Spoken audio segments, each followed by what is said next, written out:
Can you remember a time before social media? Back then, you actually had to talk to someone to find out how they were doing. If you wanted to know what was trending, you'd need to go down to the mall to check out the latest styles. Arguments about politics with your uncle only happened at family reunions. Thank goodness for social media. However, it seems that this convenience has its drawbacks. A recent survey revealed that 57% of millennials overspent their budgets because of something they saw on social media. These tech companies have made it possible for us to stay in touch with friends and family like never before. But they've also created a powerful marketing tool that's perfectly engineered to separate you from your hard-earned cash. Social media is such an integral part of our lives that it's often difficult to recognize the many ways it impacts our spending habits. Let's start with the most obvious factor: advertising. Since the days when shopkeepers posted flyers in town squares, advertising has evolved into a centuries-long competition to capture consumers' attention and wallets. Unlike traditional advertising, which relies on broad demographics like age, race, and income, today's digital marketers can create detailed profiles for each consumer by tracking their interests, behaviors, and emotional states. Social media has made this process ultra-efficient. By analyzing what posts you like, what locations you visited, and even what words you type, algorithms can assemble a slate of ads, custom-tailored for you.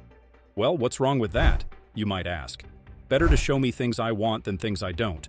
But remember, the point of advertising is not, and has never been, to get you to spend money on things you need or things that will make you happy, but just to spend money, period. The algorithms don't care whether you can afford it or whether you'll regret it. Their only job is to get you to buy something, anything. Now, they're experts on human psychology, and they know your specific habits and weaknesses. It's not a fair fight. But the real advanced stuff is branded content, where the line between advertising and entertainment is so blurred it's basically non-existent. Modern brands produce their viral videos. They have social media accounts that get likes and follows just like real people, and they pay influencers to seamlessly weave their products into their posts. There are some loose rules around labeling, but the general idea is to make the experience of watching it indistinguishable from watching actual content. And it's working. In a recent study, researchers found that Gen Z audiences were far more receptive to branded content than previous generations. They're more likely to check out branded photos, like and share ads, and even tag their friends in them. They actually prefer their advertising to be a part of the content, rather than separate from it. And hey, that's no judgment, but you should be clear about the relationship. These ads may feel no different from authentic content, but unlike a musician, artist, or other creator whose goal is to make you laugh, dance, cry, or think, brands are only after one thing: your money. That is the dark truth. They worked so hard to make you forget. It didn't have to be this way. Social media platforms could have adopted a subscription model like Netflix or Spotify, where you, the customer, pay for access to their services. But sites like Facebook, Twitter, and Instagram instead decided it would be more profitable to treat their advertisers as the real customers. And the product they sell them is you. But we're not entirely blameless in this process, whether we know it or not.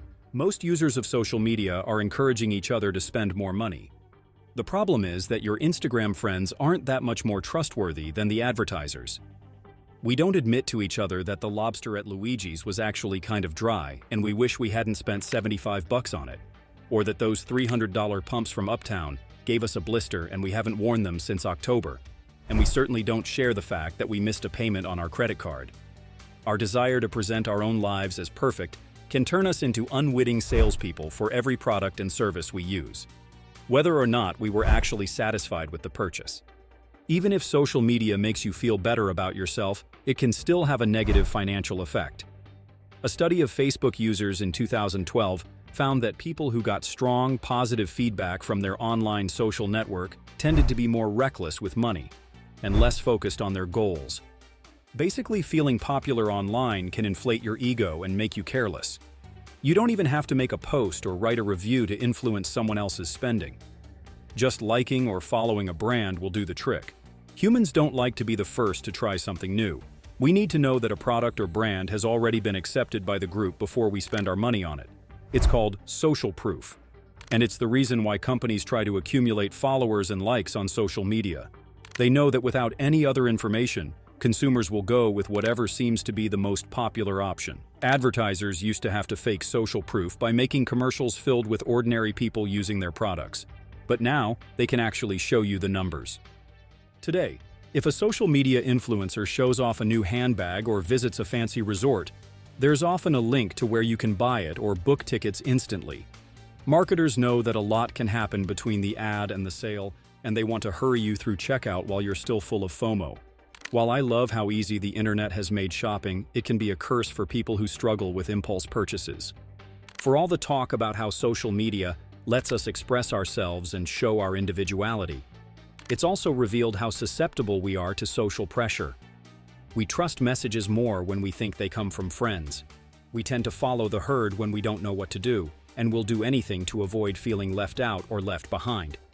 Modern marketers know these weaknesses and have figured out ways to use them against us, which can make social media hazardous to your financial health. So, that's all for today, and if you like the video, please give it a thumbs up and consider subscribing for more videos like this one. Thanks for watching, and I will see you on the next one.